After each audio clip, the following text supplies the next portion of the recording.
क्या आप यकीन करेंगे अगर मैं आपसे कहूं कि अल्लाह के प्यारे नबी हजरत मोहम्मद सल्लल्लाहु अलैहि वसल्लम इस दुनिया से पर्दा फरमाने के तकरीबन 1200 साल बाद भारत की सरजमी पर तशरीफ लाए थे। जी हां दोस्तों, आपने बिल्कुल सही सुना। भारत में एक ऐसी मुक़द्दस जगह मौजूद है जहां आकर नबी करीम ने खुद वुजू फरमाया और नमाज अदा की। आज का यह वाक़या इतना रहस्यमयी और रूहानी है कि इसे सुनकर यकीनन आपके रोंगटे खड़े हो जाएंगे और आपका दिल गवाही देगा कि हमारे नबी आज भी अपने आशिकों की पुकार सुनते हैं।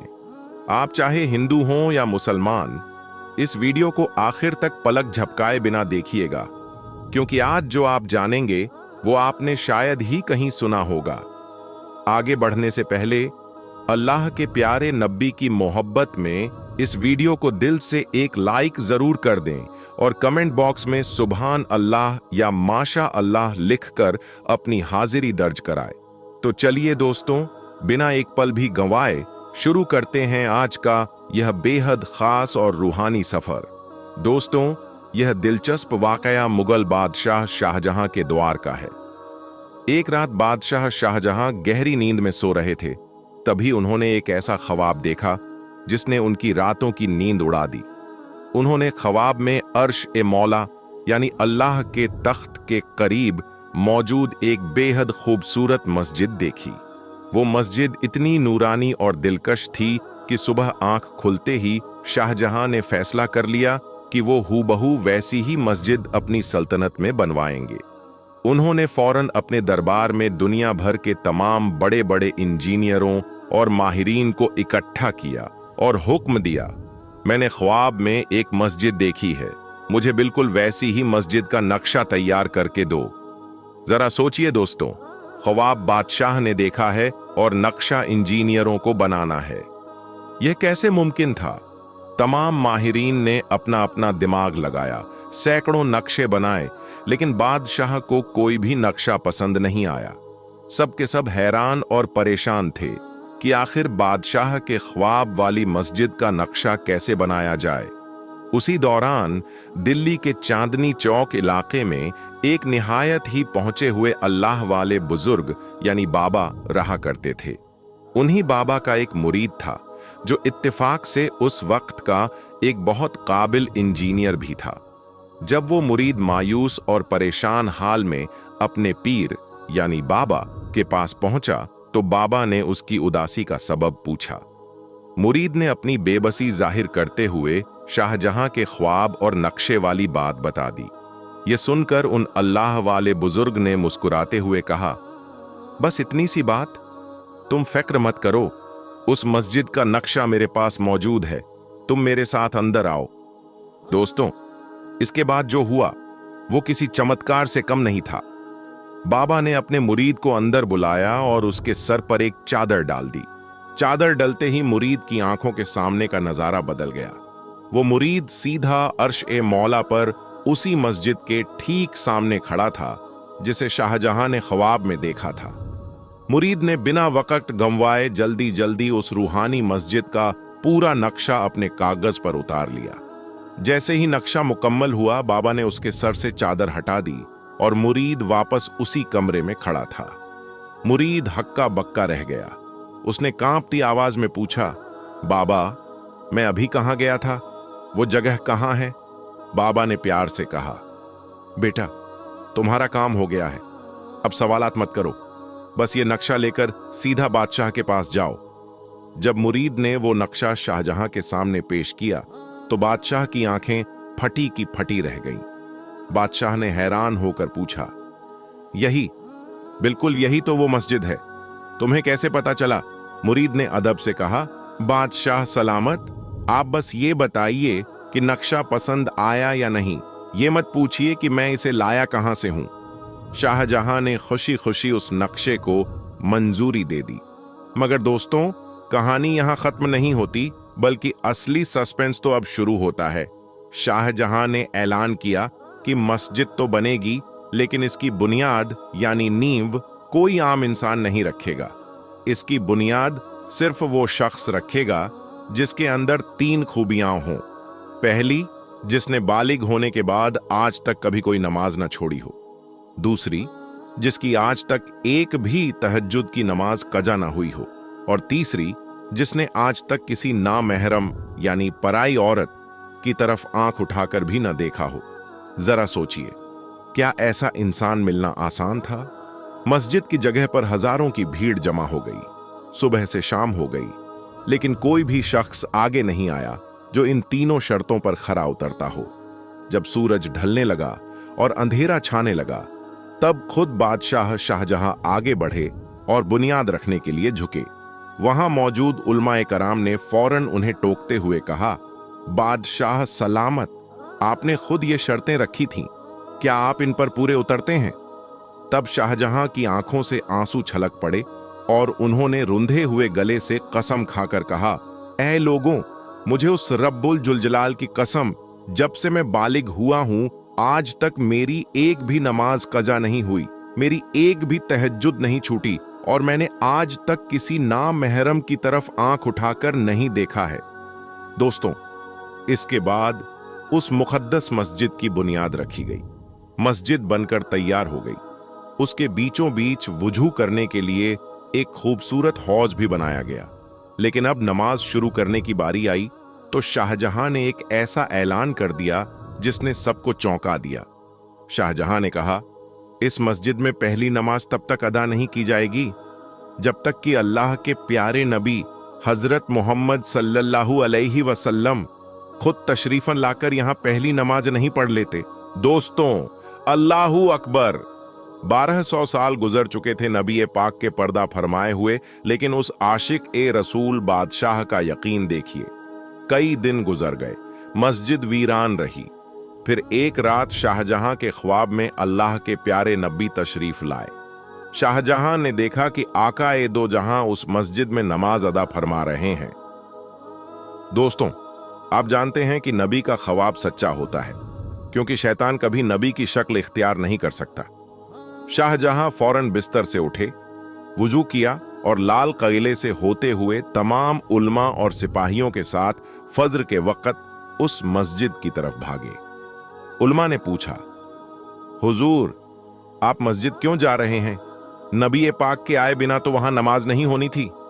शाहजहां ने पलटकर पूछा, क्या तुम्हें आज कोई खास और जन्नती खुशबू नहीं आ रही? उल्मा ने कहा, खुशबू तो आ रही है, लेकिन दलील क्या है कि आका तशरीफ लाए हैं? शाहजहां ने कहा, मैंने ख्वाब में देखा है कि नमाज से पहले हुजूर ने मस्जिद के हौज पर वुजू फरमाया था। चलो चलकर देखते हैं। दोस्तों, जैसे ही वो लोग हौज के पास पहुंचे, उनकी आंखें खुली की खुली रह गईं। हौज के पानी में अभी भी लहरें उठ रही थीं। पानी बह रहा था जैसे कोई अभी अभी वुजू करके उठा हो। सुभान अल्लाह, क्या शान है हमारे नबी की, जो सदियों बाद भी अपने आशिकों की पुकार पर दौड़े चले आते हैं। अगर यह सुनकर आपके दिल में भी इश्क ए रसूल जागा है तो अभी कमेंट में सुभान अल्लाह जरूर लिखें। दोस्तों, वो मुकद्दस मस्जिद कोई और नहीं बल्कि दिल्ली की मशहूर जामा मस्जिद है, जिसे आज लोग सिर्फ घूमने फिरने की जगह समझते हैं। वो दरअसल इतनी रूहानी जगह है। आज भी जामा मस्जिद में वो जगह जालियों से महफूज है जहां अल्लाह के नबी ने वुजू फरमाया था। यकीन न हो तो कभी खुद जाकर उस बरकती जगह की जियारत जरूर कीजिएगा। दोस्तों, जहां हमारे नबी की एक झलक और उनकी करामत हमारे दिलों को सुकून देती है, वहीं उनकी जिंदगी के आखिरी लम्हात हर मोमिन की आंखों को नम कर देते हैं।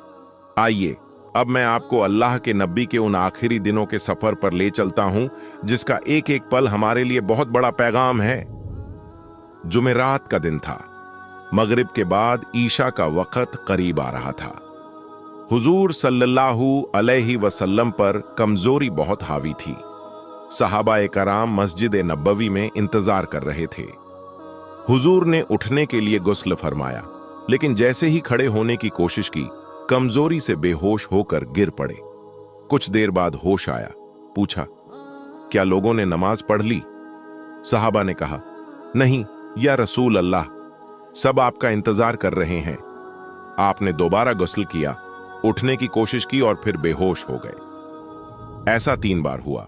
जब आका समझ गए कि अब वो मस्जिद तक नहीं जा पाएंगे तो उन्होंने एक ऐसा फैसला सुनाया जिसने उम्मत की आखिरी क़यादत तय कर दी। आपने फरमाया, जाओ और अब्बू बकर से कहो कि वो मेरी जगह लोगों को नमाज पढ़ाए। हजरत आयशा रज़ियल्लाहु अन्हा तड़प उठीं। उन्होंने सोचा कि उनके वालिद इतने नरम दिल हैं कि मुसल्ले पर खड़े होकर रोने लगेंगे। उन्होंने कहा, या रसूल अल्लाह, अब्बू बकर बहुत नरम दिल हैं, किसी और को इमाम बना दीजिए। लेकिन नबी करीम अपने फैसले पर अटल थे। उन्होंने सख्ती से फरमाया, नहीं, अब्बू बकर से ही कहो कि वो नमाज पढ़ाए।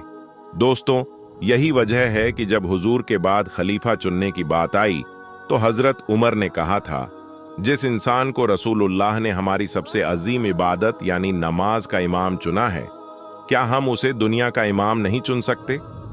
बेशक हजरत अली का मकाम बहुत ऊंचा है, लेकिन रसूल पाक के पहले खलीफा हजरत अब्बू बकर सिद्दीक़ ही हैं। आखिरी वक्त में हजरत अब्बू बकर ने लगातार 17 नमाजें पढ़ाईं। फिर आया इतवार का दिन, वफात से ठीक एक दिन पहले।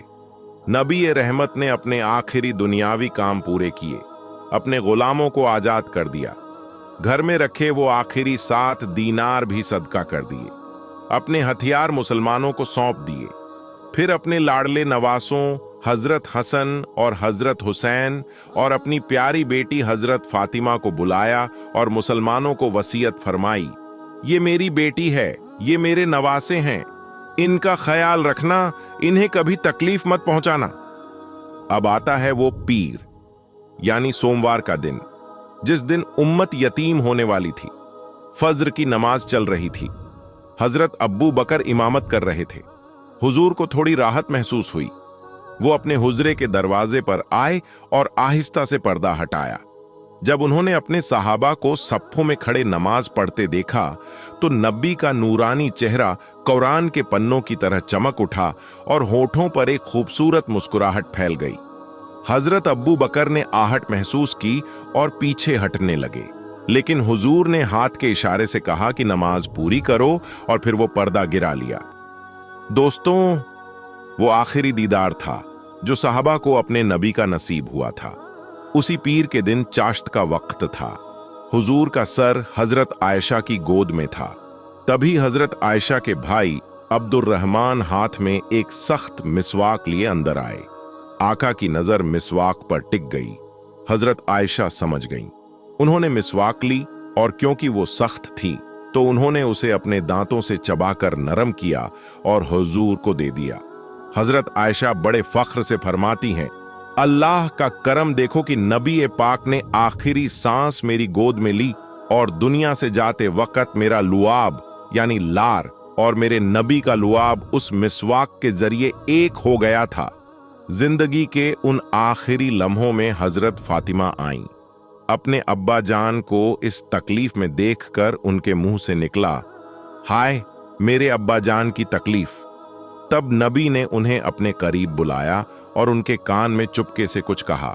वो सुनते ही हजरत फातिमा फूट फूट कर रोने लगी।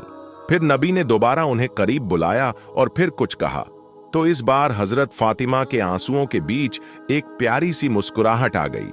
वफात के बाद जब हजरत आयशा ने उस राज के बारे में पूछा तो हजरत फातिमा ने बताया, अम्मी जान, पहली बार आका ने फरमाया था कि ऐ मेरी बेटी, मेरे जाने का वक्त आ गया है, मैं जुदा होने वाला हूं।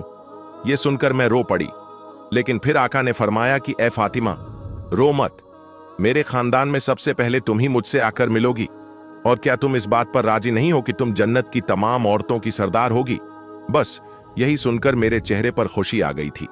और दोस्तों, तारीख गवाह है कि हुजूर के इंतकाल के ठीक 6 महीने बाद ही हजरत फातिमा भी इस दुनिया से पर्दा फरमा गई। दोस्तों, हमारे प्यारे नबी मोहम्मद सल्लल्लाहु अलैहि वसल्लम की जिंदगी का हर पल, उनका हर मौजिज़ा और उनके आखिरी लम्हात हमारे लिए एक बहुत बड़ा पैगाम। दोस्तों, क्या आपने कभी सोचा है कि मदीना के उस बेहद खूबसूरत और नूरानी गुंबद ए खजरा यानी हरे गुंबद के ठीक नीचे आखिर क्या है?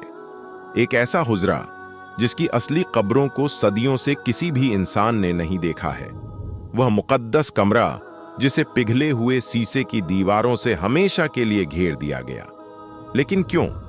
आखिर वह कौन लोग थे जिन्होंने रातों रात एक गहरी सुरंग खोदकर अल्लाह के प्यारे नबी हजरत मोहम्मद मुस्तफ़ा सल्लल्लाहु अलैहि वसल्लम के जिस्म ए अतहर को चुराने की नापाक कोशिश की थी?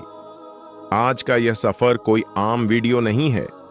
आज मैं आपको रोज़ा ए रसूल के अंदर की वे रहस्यमयी, सच्ची और अनसुनी बातें बताने वाला हूं जो हर सच्चे आशिक ए रसूल के रोंगटे खड़े कर देंगी। अगर आपके दिल में भी मदीना जाने की और आका सल्लल्लाहु अलैहि वसल्लम की जियारत की तड़प है तो इस वीडियो का एक भी सेकंड मत छोड़िए। कमेंट्स में या रसूल अल्लाह लिखकर अपनी हाजिरी जरूर लगाइए। देखते हैं आज कितने आशिक रसूल इस वीडियो से जुड़ते हैं।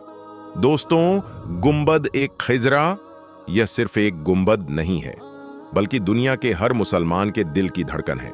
इसी गुंबद के साए तले दुनिया की सबसे अजीम, सबसे पाक हस्ती हमारे नबी सल्लल्लाहु अलैहि वसल्लम आराम फरमा रहे हैं। बात उस वक्त की है जब दीन ए इस्लाम मुकम्मल हो चुका था और आप सल्लल्लाहु अलैहि वसल्लम ने नबी होने की सारी जिम्मेदारियां बखूबी निभा दी थीं। तब अल्लाह ताला ने अपने हबीब सल्लल्लाहु अलैहि वसल्लम को अपने पास बुलाने का फैसला फरमाया। 8 जून 632 ईस्वी पीर के दिन 15 दिनों के तेज बुखार के बाद अल्लाह के नबी हजरत मोहम्मद मुस्तफ़ा सल्लल्लाहु अलैहि वसल्लम ने 63 वर्ष की उम्र में इस फानी दुनिया को अलविदा कह दिया। जरा सोचिए उस मंजर के बारे में। पूरी मुस्लिम उम्मत पर गमों का वह पहाड़ टूटा जिसकी कोई मिसाल नहीं। सहाबा ए किराम का रो रो कर बुरा हाल था। किसी को यकीन ही नहीं हो रहा था कि हमारे आका सल्लल्लाहु अलैहि वसल्लम हमें यूं छोड़कर चले जाएंगे। वफात के बाद 2 दिनों तक आपकी नमाज ए जनाजा पढ़ी जाती रही, लेकिन जब दफनाने का वक्त आया तो सहाबा ए किराम के बीच राय मशविरा होने लगा कि आखिर हुजूर सल्लल्लाहु अलैहि वसल्लम को कहां सुपुर्दे खाक किया जाए। कोई कहता मक्का में, किसी ने कहा बैतुल मुक़द्दस में, तो किसी की राय थी जन्नतुल बकी में। उस भारी वक्त में हजरत अब्बू बकर सिद्दीक़ रज़ियल्लाहु ताला अन्हु आगे आए और फरमाया, मैंने रसूलुल्लाह सल्लल्लाहु अलैहि वसल्लम से खुद सुना है कि तमाम अंबिया अलैहिमुस्सलाम को उसी जगह दफनाया जाता है जहां उनकी रूह कब्ज की जाती है। और दोस्तों, नबी सल्लल्लाहु अलैहि वसल्लम की वफात उनकी सबसे प्यारी बीवी उम्मुल मोमिनीन हजरत आयशा रज़ियल्लाहु ताला अन्हा के हुजरे में हुई थी। लिहाजा उसी मुकद्दस जगह पर आपको दफनाया गया। सुभान अल्लाह। इसके ठीक 2 साल बाद हजरत अब्बू बकर सिद्दीक़ रज़ियल्लाहु ताला अन्हु भी 63 वर्ष की उम्र में दुनिया से पर्दा फरमा गए, तो उन्हें भी आका सल्लल्लाहु अलैहि वसल्लम के ठीक बगल में दफनाया गया। फिर 10 साल बाद जब हजरत उमर फारूकत रज़ियल्लाहु ताला अन्हु शहीद हुए तो हजरत आयशा रज़ियल्लाहु ताला अन्हा की खास इजाजत से उन्हें भी नबी सल्लल्लाहु अलैहि वसल्लम और हजरत अब्बू बकर सिद्दीक़ रज़ियल्लाहु ताला अन्हु के पास जगह मिली। आज जब हम और आप रोज़ा ए रसूल के सामने खड़े होते हैं तो हमें जो सोने और तांबे की खूबसूरत सुनहरी जालियां नजर आती हैं वे हमेशा से ऐसी नहीं थीं। सबसे पहले मिस्र के सुल्तान ज़ाहिर बेबर्स ने 1269 ईस्वी में यहाँ लकड़ी की जालियां लगवाई थीं। बाद में 1481 ईस्वी में सुल्तान अशरफ कायतबे ने इन्हें लोहे और तांबे की बनवाया। इन जालियों में 3 खास सुराख हैं। पहले और सबसे बड़े सुराख के बिल्कुल सामने नबी सल्लल्लाहु अलैहि वसल्लम की कब्र मुबारक है। दूसरे सुराख के सामने हजरत अब्बू बकर सिद्दीक़ रज़ियल्लाहु ताला अन्हु की कब्र मुबारक है और तीसरे सुराख के सामने हजरत उमर फारूक रज़ियल्लाहु ताला अन्हु की कब्र मुबारक है। बहुत से लोग यह सोचते हैं कि इन सुराखों से झांकने पर उन्हें असली कब्र दिखाई दे जाएगी, लेकिन दोस्तों यह मुमकिन ही नहीं है। वहां से सिर्फ एक हरा पर्दा या गिलाफ नजर आता है, क्योंकि असली कब्रें 3 मजबूत दीवारों के पीछे महफूज हैं। अब आप सोचेंगे कि ये दीवारें कब और किसने बनाई? चलिए इतिहास के पन्नों में थोड़ा पीछे चलते हैं। नबी सल्लल्लाहु अलैहि वसल्लम की वफात के करीब 80 साल बाद सन 711 ईस्वी में जब नमाजियों की तादाद बढ़ने लगी तो खलीफा वलीद बिन अब्दुल मलिक ने मदीना के गवर्नर हजरत उमर बिन अब्दुल अजीज रहमतुल्लाहि अलैह को हुक्म दिया कि हुजरे के आसपास के घरों को हटाकर मस्जिद ए नबवी का विस्तार किया जाए। इसी तामीर के दौरान एक ऐसा वाकया पेश आया जिसने सबके होश उड़ा दिए। तेज बारिश की वजह से हजरत आयशा रजियल्लाहु ताला अन्हा के हुजरे की एक दीवार गिर गई थी। जैसे ही दीवार की मरम्मत के लिए नींव खोदी गई, अचानक एक कब्र से एक मुबारक कदम जाहिर हो गया। वहां मौजूद हर शख्स खौफ और हैरत से कांप उठा। सबको लगा कि यह मुबारक कदम रसूलुल्लाह सल्लल्लाहु अलैहि वसल्लम का है। लेकिन फिर हजरत उर्वा बिन जुबैर रज़ियल्लाहु ताला अन्हु ने गौर से देखकर तसल्ली दी कि यह मुबारक कदम रसूलुल्लाह सल्लल्लाहु अलैहि वसल्लम का नहीं बल्कि हजरत उमर फारूक रज़ियल्लाहु ताला अन्हु का है। इसके बाद हजरत उमर बिन अब्दुल अजीज रहमतुल्लाहि अलैह ने काले पत्थरों से एक बेहद मजबूत दीवार बनवाई। दोस्तों, इस दीवार के 5 कोने रखे गए। 5 कोने इसलिए ताकि यह काबा शरीफ की तरह चौकोर न दिखाई दे और कोई भी इंसान गलती से भी इसका तवाफ न करने लगे। वक्त गुजरता गया। फिर सन 1289 ईस्वी में सुल्तान मंसूर कलावून ने कब्र मुबारक के ऊपर पहला लकड़ी का गुंबद तामीर करवाया।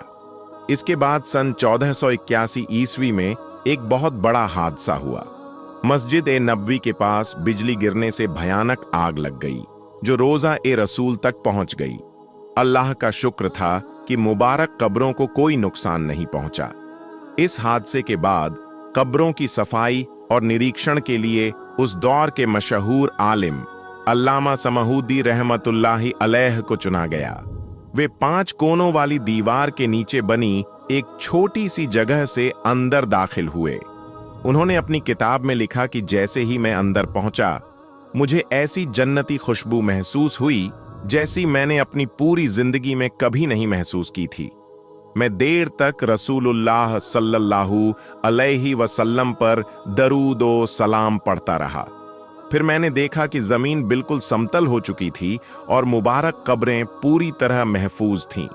दोस्तों, बहुत से इतिहासकारों के अनुसार अल्लामा समहूदी रहमतुल्लाहि अलैह उन आखिरी लोगों में से थे जिन्हें इस बाहरी सुरक्षा घेरे के भीतर जाने का अवसर मिला।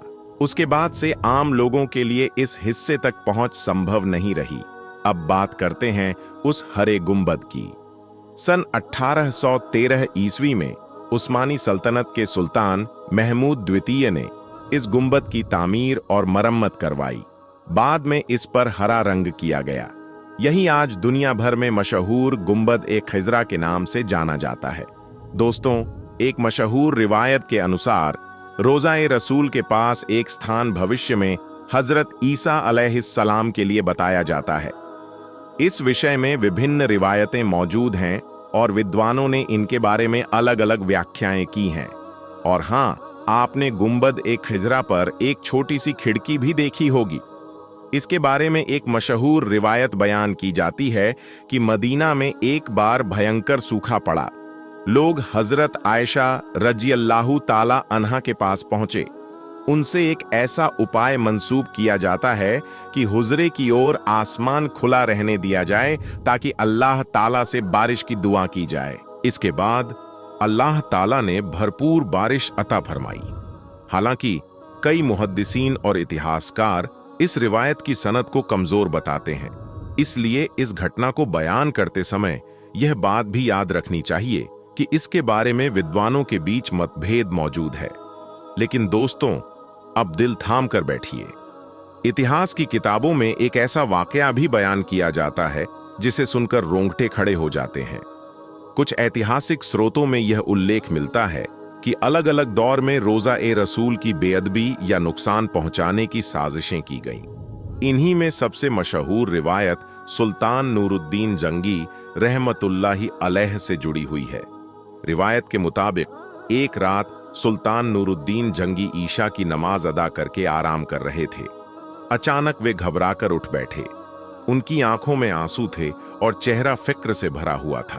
बताया जाता है कि उन्होंने ख्वाब में 3 बार रसूलुल्लाह सल्लल्लाहु अलैहि वसल्लम की जियारत की। आका सल्लल्लाहु अलैहि वसल्लम 2 आदमियों की तरफ इशारा फरमा रहे थे और फरमा रहे थे, मुझे इन दोनों से बचाओ। सुल्तान बेचैन हो गए। उन्होंने देर नहीं की और फौरन मदीना मुनव्वरा की तरफ रवाना हो गए।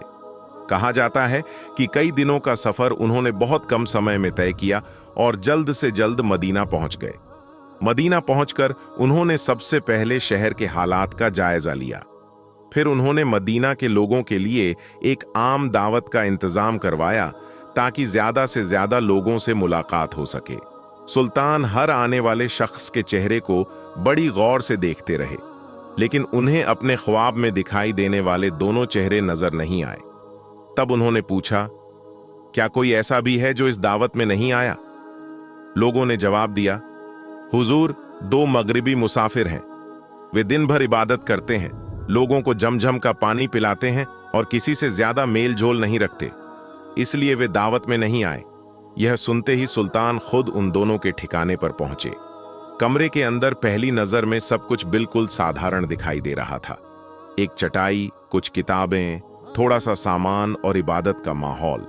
लेकिन सुल्तान की नजर अचानक जमीन पर पड़ी। उन्हें महसूस हुआ कि चटाई के नीचे की मिट्टी बाकी जगह से अलग दिखाई दे रही है। उन्होंने फौरन चटाई हटाने का हुक्म दिया। जब जमीन खोदी गई तो नीचे एक गहरी सुरंग दिखाई दी। रिवायत के अनुसार यह सुरंग रोजा ए रसूल की दिशा में बढ़ रही थी। सुल्तान यह देखकर बेहद गमगीन और नाराज हुए। दोनों लोगों को गिरफ्तार कर लिया गया। कुछ ऐतिहासिक रिवायतों में बयान मिलता है कि पूछताछ के दौरान उन्होंने अपने इरादों का इकरार किया। हालांकि इस घटना की कई तफसीलात अलग अलग ऐतिहासिक स्रोतों में अलग अलग रूप में मिलती हैं। इसके बाद सुल्तान नूरुद्दीन जंगी ने रोजा ए रसूल की सुरक्षा और मजबूती के लिए विशेष इंतजाम करवाए। मशहूर ऐतिहासिक विवरणों के अनुसार सुरक्षा को और मजबूत करने के उद्देश्य से रोजा ए रसूल के चारों ओर गहरी खुदाई करवाई गई और उसमें पिघला हुआ सीसा भरवाया गया ताकि भविष्य में कोई भी व्यक्ति सुरंग बनाकर उस मुकद्दस स्थान तक पहुंचने की कोशिश न कर सके। इस घटना के बाद रोजा ए रसूल की सुरक्षा पहले से कहीं अधिक मजबूत कर दी गई और समय समय पर उसकी हिफाजत के लिए नए इंतजाम भी किए जाते रहे। सुभान अल्लाह।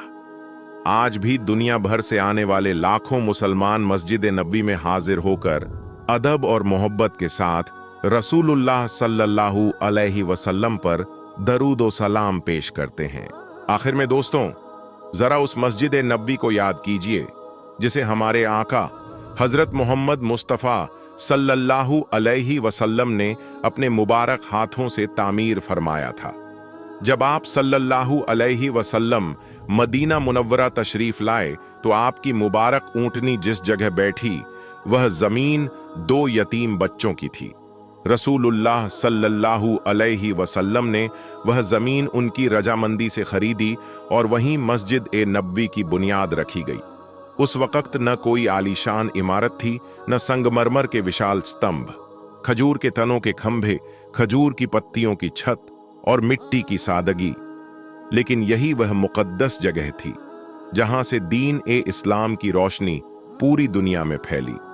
यहीं से कुरान की तालीम दी गई, यहीं से इंसाफ के फैसले हुए, यहीं से रहमत, मोहब्बत और इंसानियत का पैगाम पूरी दुनिया तक पहुंचा। आज मस्जिद नबवी पहले से कहीं ज्यादा विशाल और खूबसूरत है। दुनिया के हर कोने से लाखों मुसलमान यहां हाजिर होकर अल्लाह ताला की इबादत करते हैं और पूरे अदब के साथ रसूलुल्लाह सल्लल्लाहु अलैहि वसल्लम पर दरूद ओ सलाम पेश करते हैं। दोस्तों, रोजा ए रसूल से जुड़ी बहुत सी बातें इतिहास, इस्लामी रिवायतों और अलग अलग किताबों में बयान की गई हैं। कुछ घटनाओं पर तमाम उल्मा का इत्तिफाक है, जबकि कुछ रिवायतों के बारे में विद्वानों के बीच अलग अलग राय पाई जाती है। इसलिए हमें हमेशा भरोसेमंद इस्लामी स्रोतों से इल्म हासिल करना चाहिए। और हर मुक़द्दस जगह का पूरा एहतराम करना चाहिए। अगर आज की यह वीडियो आपको पसंद आई हो और आपने इससे कुछ नया सीखा हो, तो इसे अपने दोस्तों, रिश्तेदारों और हर उस शख्स तक जरूर पहुंचाइए जो मदीना मुनव्वरा और रोज़ा-ए रसूल की तारीख के बारे में जानना चाहता है। वीडियो को लाइक कीजिए, चैनल को सब्सक्राइब कीजिए और कमेंट में सुभान अल्लाह या अल्लाहुम्मा सल्ली अला मोहम्मद जरूर लिखिए। अल्लाह ताला हम सबको बार बार मदीना मुनव्वरा की हाजिरी नसीब फरमाए, रोज़ा-ए रसूल की अदब के साथ ज़ियारत करने की तौफीक अता फरमाए और हमें रसूलुल्लाह सल्लल्लाहु अलैहि वसल्लम की सच्ची मोहब्बत और सुन्नत पर चलने की तौफीक नसीब फरमाए। आमीन या रब्बुल आलमीन। इसी दुआ के साथ मिलते हैं अगली रूहानी और इल्मी वीडियो में। अस्सलामु अलैकुम व रहमतुल्लाहि व बरकातुहू।